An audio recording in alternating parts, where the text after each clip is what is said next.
Mr. Speaker, the Honorable Prime Minister, the Honorable Leader of the Opposition, Honorable Ministers, Honorable Members of Parliament. Mr. Speaker, I rise to speak in support of the 2020-2021 National Budget delivered by the Honorable Minister of Economy. Mr. Speaker, let me congratulate the Honorable Minister and his team for a considered budget. A considered budget for its overall impact through a range of incentive measures designed to cushion the impact of the COVID-19 pandemic and to ensure that all Fijians and their families are given relief in equal measures during these testing times. Mr. Speaker, this is a budget that is smart in its rationale and is clear and simple in its setting of physical goals and achievable outputs and outcomes. Every dollar, Mr. Speaker, that has been allocated is shared with a clear intention that benefits all Fijians. It is a timely budget that will confront the issues of today for the economic and social well-being for all Fijians for tomorrow and beyond. It is a budget that is going to help the poorest of the poor, whether someone is running a small and medium enterprise business or just a worker in those businesses, or any ordinary Fijian living in the urban centers or at the most remote part of Fiji. Mr. Speaker, this budget is going to help everyone, as our Honorable Prime Minister is always committed to the motto, leave no one behind. The Fiji First government will always work for the betterment of all Fijians. Mr. Speaker, allow me to make a few general comments before I turn to specific remarks relating to the areas that falls under my ministerial portfolio. Mr. Speaker, as the Honorable Minister for Economy has pointed out, a lot has happened since March 26, and this government delivered its COVID-19 response budget. This most important consideration, above all others, is to ensure the health of all Fijians and then to keep Fiji working. Mr. Speaker, it is often said that simplicity is the key to brilliance. I believe that the quote first came from famous Bruce Lee, and it applies well to this budget. Mr. Speaker, unfortunately, this simple message is not getting through to some. Maybe we should get Bruce Lee to teach some simplicity to some of these people. By some, I mean some sideline politicians, apart from the usual politics of nonsense of some inside this house, including the U-turn we have seen this morning from the Honorable Leader of the Opposition, after earlier making positive noises on this budget. You want to really know about the U-turn? First go and sort it out, your leader, who is the party leader. Fix all the bolts and nuts, then come and ask here. Mr. Speaker, the Fijian needs to be careful, even afraid, of this kind of flip-flop politics from a flip-flop political leaders. All Fijians will do well to remember the looting of public funds from the NBF and other entities when the leader of the opposition led government.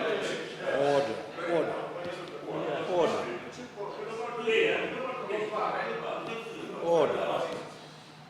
He knows that under his leadership, there was no economic progress and safety net for Fijians, apart from the select few who benefited from the NBF saga. Which, Mr. Speaker, let me also remind the people of Fiji that we are still paying for. It is important to remind Fijians of the dark and dirty days of government under the Honorable Leader of Opposition. Even without a global pandemic crisis, it is also important that all Fijians remember that even economic growth and progress had come to standstill. and the Honorable Leader of Opposition could not even get his own government to pass the budget in 1993. And I think some of you were part of that. The records speak for itself. And the record for the Fiji First Party stands out, and this budget is a good reminder to all Fijians of the visionary leadership of the Honorable Prime Minister and his team. On a related note, Mr. Speaker said that the leader of the Labour Party, like that of the opposition members, continues to criticize the national budget. It is time they get it straight that playing the same tune from the sideline does not do anything for the Fijians. Even it does not create jobs. It does not create a social welfare net in this time of global pandemic crisis. And despite what they might think, it is time for them to accept the reality of COVID-19 impact and stop misleading the ordinary Fijians. Mr. Speaker, sir, we find the same lack of bipartisan support from Honorable Biman Prasad. The same negative comments with no substance. He should find it out what a good government does during a time of crisis. Yes, it borrows and spends. And yes, it must let go of consideration of budget deficit and the like, because it has to work on a plan of survival towards revival. That is the simple economics of dealing with a global crisis, Mr. Speaker said. And it is this simple plan that is working through this budget. In a crisis like this, Mr. Speaker said, governments have no previous comparable example to work with. This is not normal times. We are in a new normal, and this budget deals with that new normal. Not the old world economics that Honorable Prasad lives by. It no longer applies in the new normal. What applies is the good sense and clear sense of direction that his budget provides as it maps out way forward for all the Fijians. At least have the good grace to acknowledge what hundreds of thousands of Fijians have done.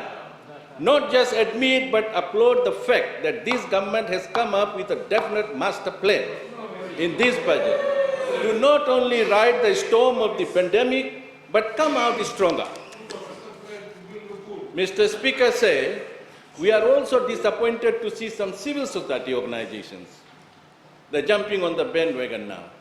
This budget, like those past Fiji First budgets, goes through a thorough consultation process where Fijians has a platform to contribute.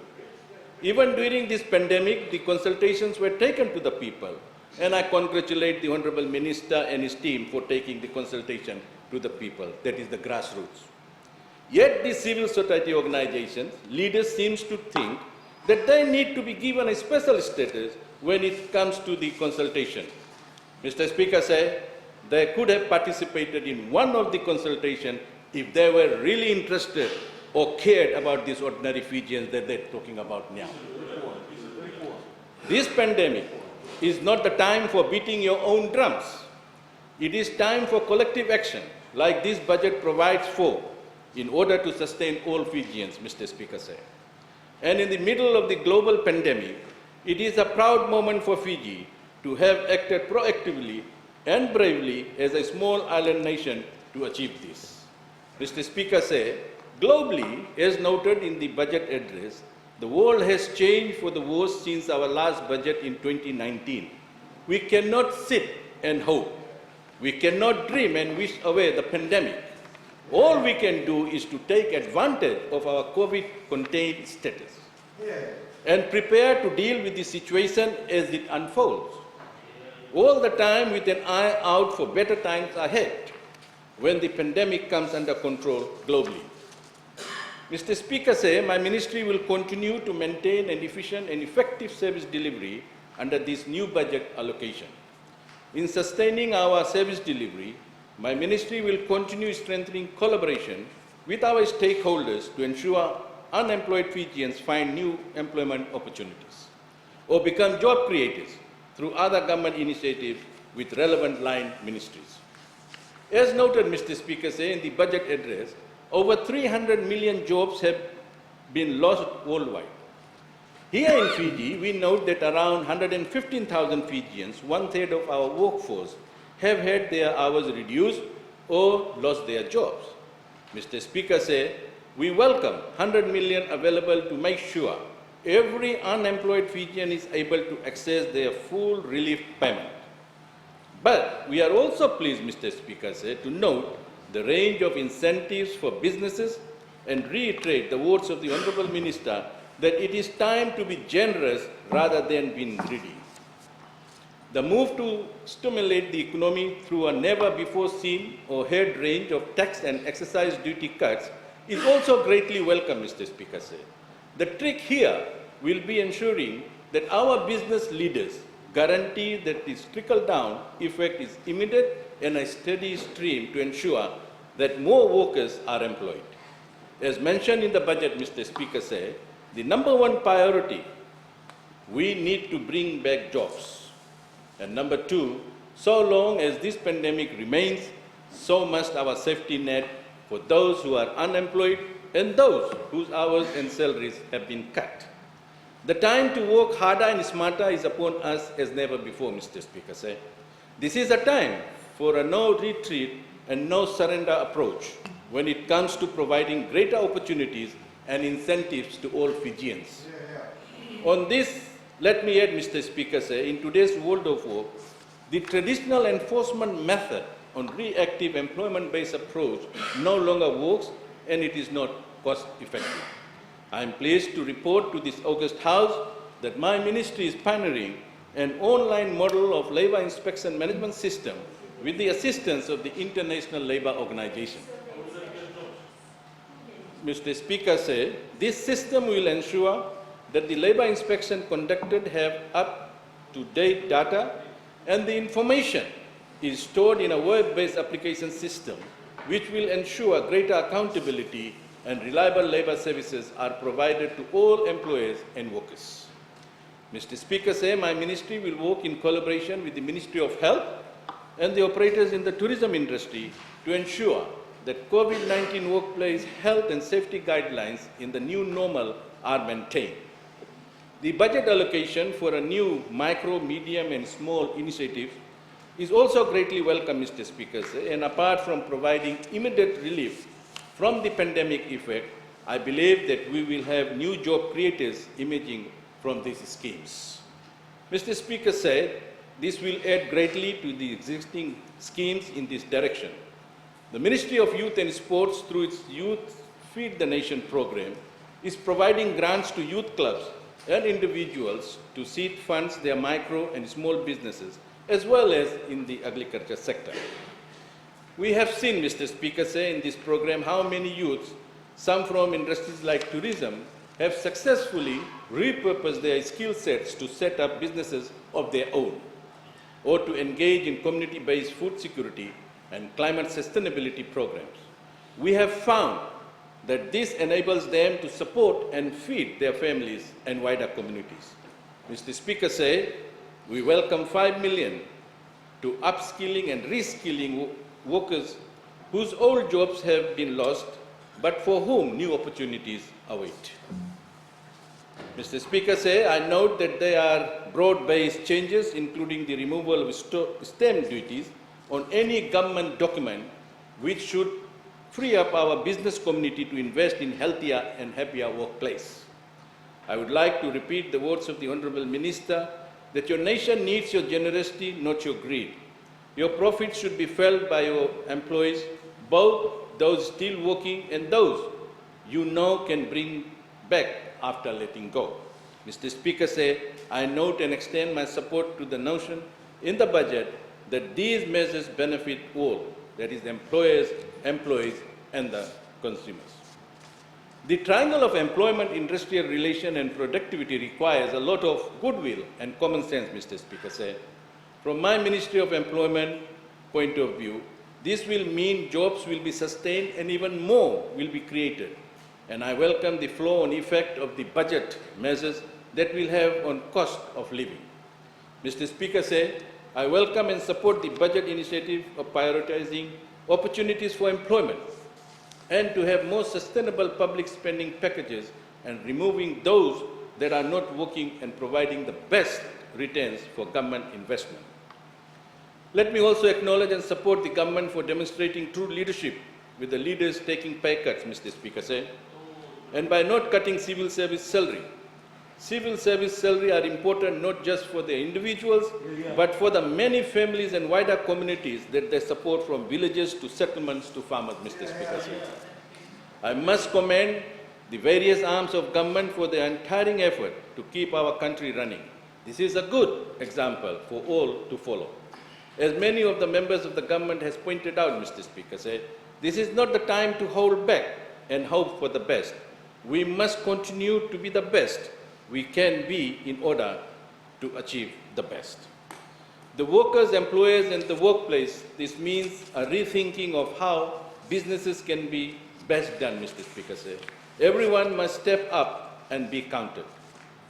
Before I make my concluding remarks, Mr. Speaker said, I would like to thank all the staffs and stakeholders in my two-line ministries, which is Employment and Ministry of Youth and Sports, for their continued work and support for all activities and programs. For much of this pandemic period, the two ministries have combined resources, for example, in the National COVID-19 Employment Survey and in other areas, Mr. Speaker said.